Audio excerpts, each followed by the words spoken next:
Ons bid so oomblik. Ag Here, ons kan nie anders as om nou net opgewonde, soos mense wat by 'n heerlike ete aansit en vol verwagting, soos 'n ouer wat vir sy of haar kinders wag wat vir die vakansie kom kuier. Met hoop,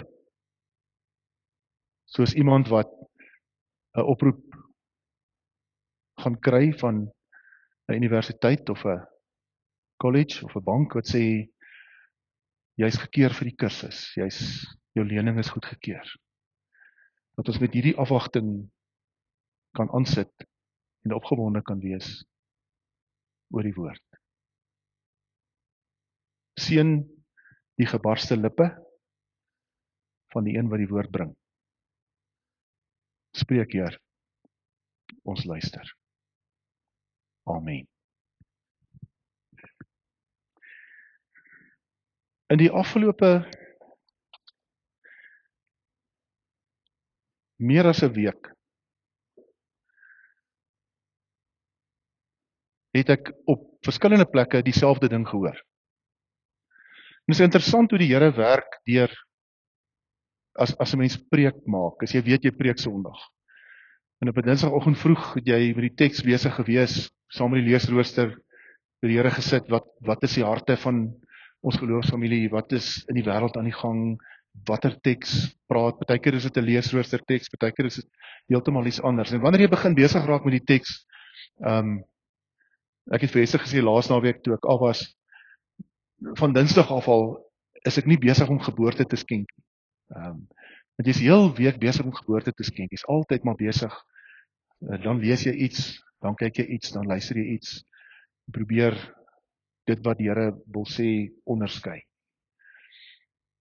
En wat dan gebeur is, soos jy met 'n gedagte loop, is daar goed wat van die kant af inkom wat op 'n manier vir jou sê, ja, dis die teks. En ek het meer as een keer die afgelope week mense hoor sê in verskillende gesprekke. Ons het 'n klomp swaar goed gehad in die afgelope tyd in ons gemeente. Dis 'n klomp mense wat ernstig siek is. Hier's mense wat oorlede is in hartseer, tragiese omstandighede. Hier's 'n klomp goed wat op 'n manier die tyd swaar maak. Elke nou en dan sien ek op sosiale media Ribies en Carla sit 'n fotootjie op van Danko en sê ons mis jou. En dan besef ek die tyd is vol goed. Carla en Stefan se klein babietjie is nou by die huis. Sy's vroeg 32 weke gebore, 6 weke in die ICU gewees. Elna is 'n klein kind en Kobus is geopereer. En mense sê ek is nie hierdie jaar lus vir Kersfees. Ek is nie lus vir die liedjies en die liggies. En die blink en die vakansiegangers en die vreugde nie. Nou loop ek met hierdie preek, hierdie teks wat besig is om my te werk. And I hear people say, but it's difficult for us this year. En ons weet in die algemeen is Kerstyd die tyd wanneer mense die swaarste kry. Mense wat verlang na geliefdes, mense wat verlang na verhoudings wat weg is, kinders wat ver is.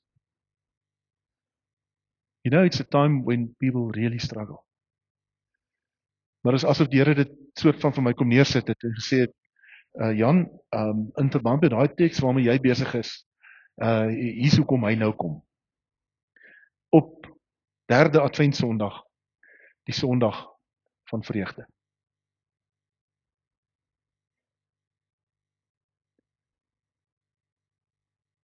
Dis hoekom die tema vandag is vreemde vreugde. Jesaja 35 vers 1 tot 10. Ek is nog nie heeltemal seker hoekom ek die prentjie gekies het nie. Julle ken my nou al, prentjie praat baie keer meer as al die woorde wat ek kan sê. Dalk sê die prentjie vir jou iets spesifiek vir oggend. So kom ons gaan eers gou na die teks toe en kyk net wat in die teks aangaan. Jesaja 35 Jesaja 35 vers 1 tot 10 is 'n aparte gedig, is 'n lied, is 'n aparte gedig. Dis soos 'n psalm in die middel van Jesaja. Die opskrif van die hoofstuk is God kom julle red. Nou, dis 'n mooi teks wat ons al baie keer gehoor het. Die woestyn, die dor land sal jubel. Die droë wêreld sal juig. Oortrek met afrodille. Hulle sal in volle bloei staan. Hulle sal juig en sing. Hulle sal die pragt van die Libanon hê, die skoonheid van Karmel en Saron. Israel sal die mag van die Here sien, die koninklike mag van ons God. Dis 'n jubellied. Dis amper soos om in Clarence, as dit so baie gereën het, in die oggend op te staan en vir die berg te kyk. En net te sien, wow, it's amazing. En dan is daar 'n opdrag in vers 3.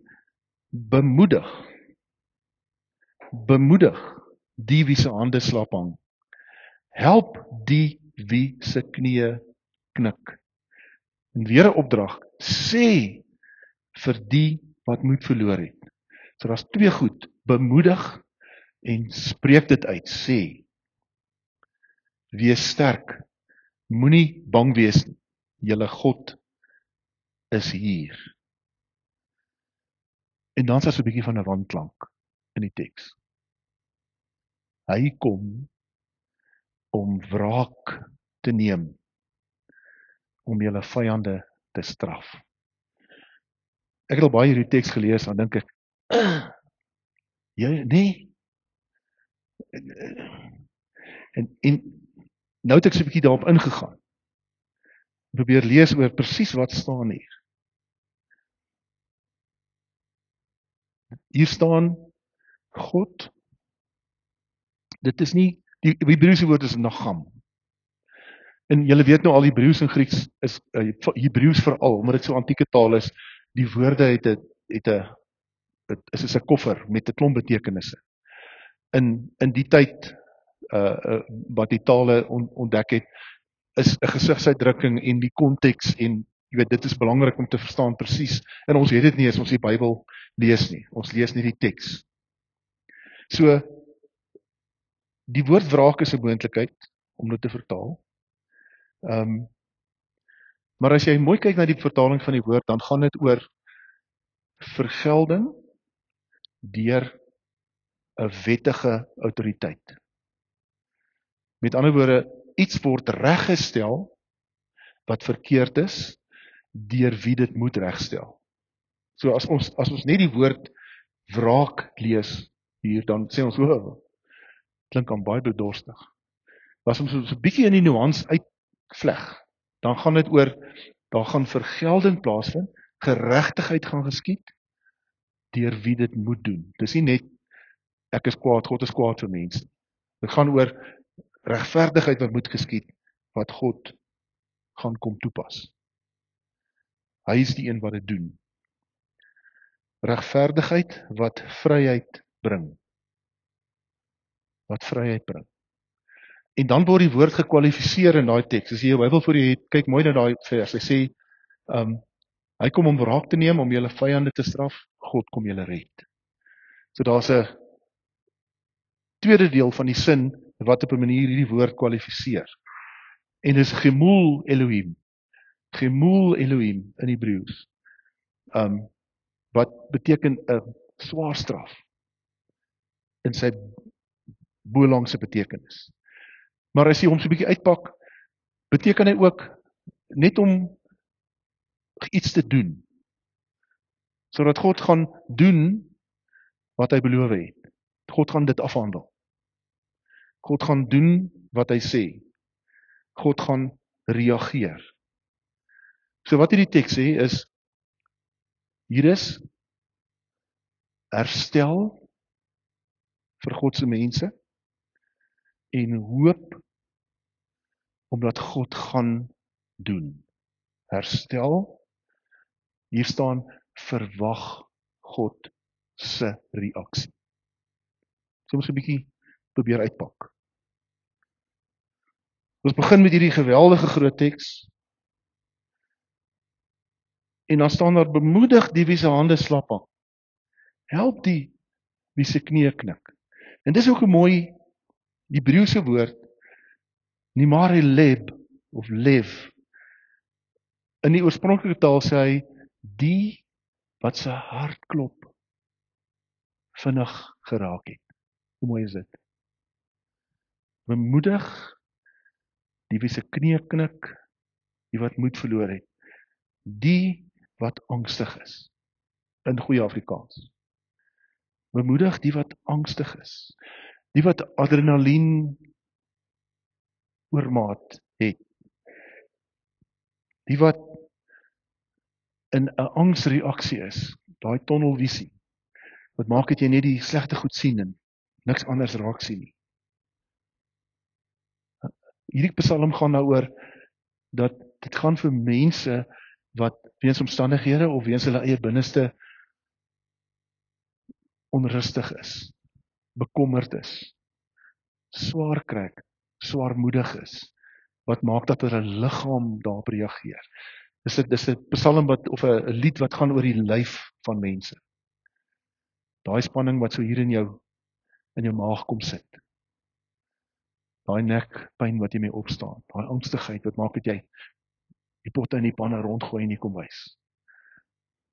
Bemoedig, sê vir wat sê ons vir hulle? God kom doen wat hy beloof het. God kom regverdigheid bring om vryheid en herstel te bring. En dan sê vers 5, en nou moet jy die skakel met Kersfees raak sien, want dit is 'n adventsteks, dit is 'n profetiese teks. Hoekom het Jesus soveel wonders gedoen? Wat was die doel daarvan?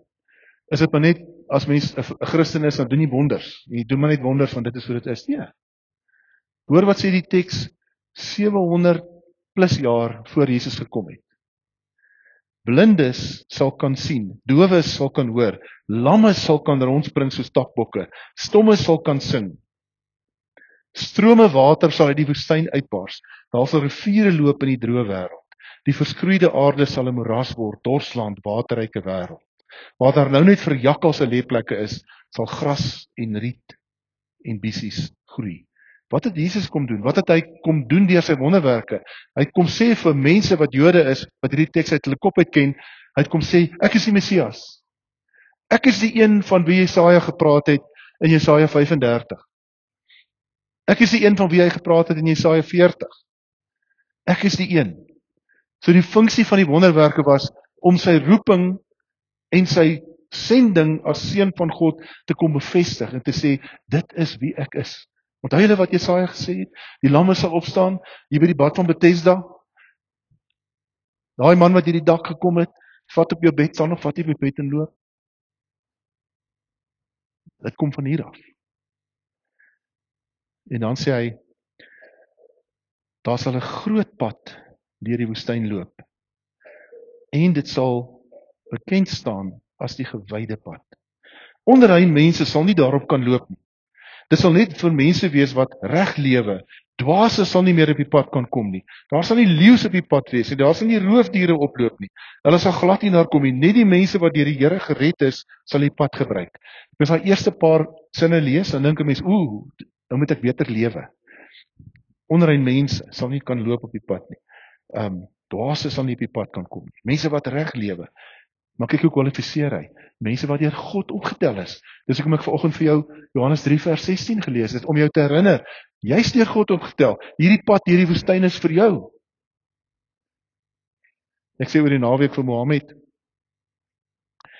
Ek sê, luister wel, jy het in die somer in Marokko begin ry. En jy het in die weste kant van die Sahara afgekom. Hy vou so dubbel sy skraal ou maar lyfie. Hy sê, I've never experienced heat like that. Nog nooit so warm gekry nie. Hy's 'n Marokkan. Die pad in die woestyn wat oopgaan, waar daar water is. Waar daar water is net vir die mense wat deur die Here gered is. Die wat deur die Here verlos is, sal terugkeer. En hier kom die vreugde, sal juigend in Sion aankom. Hulle sal altyd straal van blydskap. Hulle sal vol vreugde en blydskap wees. Ellende en smart sal verdwyn. Wat 'n wonderlike teks. Vir mense soos ons, wat se harte jaag, How wonderful to hear this morning that God has a word for those of us whose hearts are racing, who are anxious, who struggle to look at the news, don't want to look or hear anything about what's happening, because everything you hear just gets your heart racing even more. En vat die goeie goed weg. So wat vat ons huis toe van die teks? Die eerste ding is 'n opdrag wat God om swakheid en vrees hok te slaan. Dis iets om oor bly te wees. God sê hierdie woord is swakheid, vir swakheid en vrees. Die swaar trek as jy angstig is. Wie moet dit hoor? Jesaja sê, wie is nie gehoor? Die wat sy harte jaag. Die wat verlam is. Wat doen vrees en angs? Dit gee jou 'n veg, vlug of 'n vries reaksie, né? Veg, vlug of vries. Jy skrik. Party mense maak mense skrik nie, want jy kry 'n blou oog. Ek weet nie of julle sulke familie het nie. As jy vir hom sê, "Waar dan?" Wag, sê, "Hey, wat maak jy?" Né? Die ander groep is lekkerder om skrik te maak. As jy hom skrik maak, hardloop hy uit die huis uit deur die glasvenster oor die pad. Dis baie lekker om hulle skrik te maak. Ons het 'n ou in die koshuis gehad wat sy bene geswik het, letterlik. As jy hom skrik maak. Ek gaan nou nie te veel daarvan vertel nie, want ek is baie trots op nie, maar dit was nog nie altyd ek gewees nie. Maar die ouens het hom skrik gemaak, dan gaan sit hy. Sê, "Nee, maar moenie dit doen nie." Dis daai en vries. Jy skrik, kan jy nie beweeg nie. Dis die gehoor van hierdie teks. Mense wat iets van dit ervaar. Dis die gehoor. En dit was 'n tawwe tyd in Israel se storie.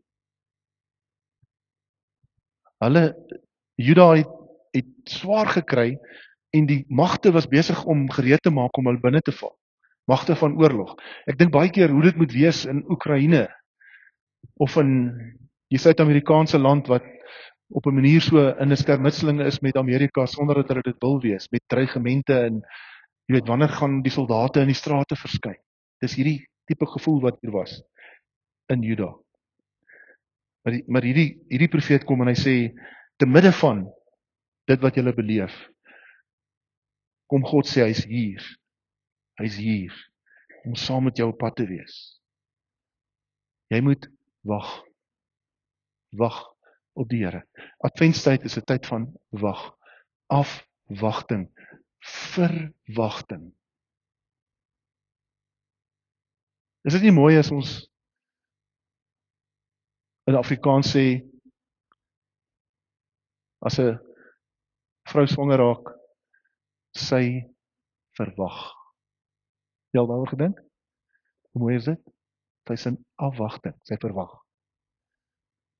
In English it's even better. She is expecting. En dan so aan die einde van in die laaste trimester as jy 'n swanger vrou ergens raakloop en jy sê vir haar, "Hoe gaan dit?" Dis ek het nou genoeg gehad. Kan nie meer nie. Ek moet die baba moet nou kom. En dis Advent. Die tyd het vol geword, sê die Matteus Evangelie. Die tyd het vol geword, die volheid van die tyd het aangebreek vir die seun van die mens om te kom.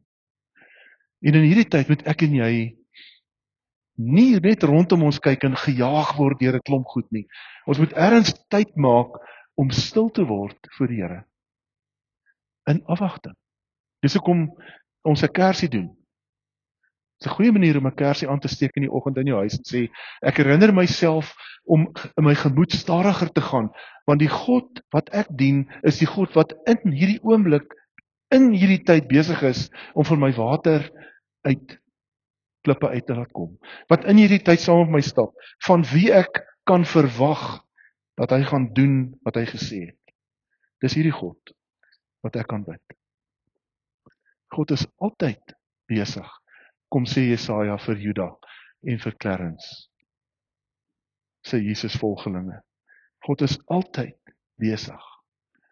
En wanneer jy deur angstigheid en deur gejaagdheid en deur bekommernis en deur vrees en ongeduld gejaag word, is jy blind en doof vir wat God in jou lewe doen. Jy's blind en doof daarvoor. En baie keer gaan jy deur 'n dag en as jy terugdink en dink jy, ek het nie eens onthou wat ek gedoen het nie. Want dit het net so vinnig gegaan. En hierdie teks kom met 'n uitnodiging in hierdie tyd. As jy Mary's Boy Child Jesus Christ in die Pick n Pay hoor vir die 50ste keer en jy wil vrek van die ellende daarvan, staan vir 'n oomblik stil en sê maar Mary's Boy Child Jesus Christ, he came on Christmas Day. En as jy die mall instap en jy sien 'n kersboom, moenie gegrief wees. Vat 'n oomblik. Steek 'n kers aan in jou hart. Kom ek haal diep asem. Let me breathe deep the breath of God. En ek ontwikkel afwagting, sodat God se vreugde in my hart kan posvat. Ons verwag. En 'n ma wat verwag, sê vir jou, kom vir die, gee jou hand. Voel daar. Wag, voel net daar, wag. Daar skop die baba. En dan praat pa daar by die baba en dan skop die baba nog so 3 keer. 'n Ma wat verwag, is gefokus op die kind wat kom.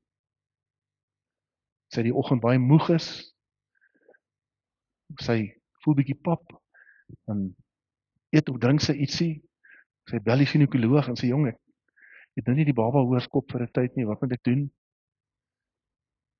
Kom ons wees in hierdie tyd verwagtend vir die vreugde. Kom ons kyk uit daarvoor. My emosies en my ervaring van God se wêreld vat nie vir God weg nie. Dit maak my net blind vir hom.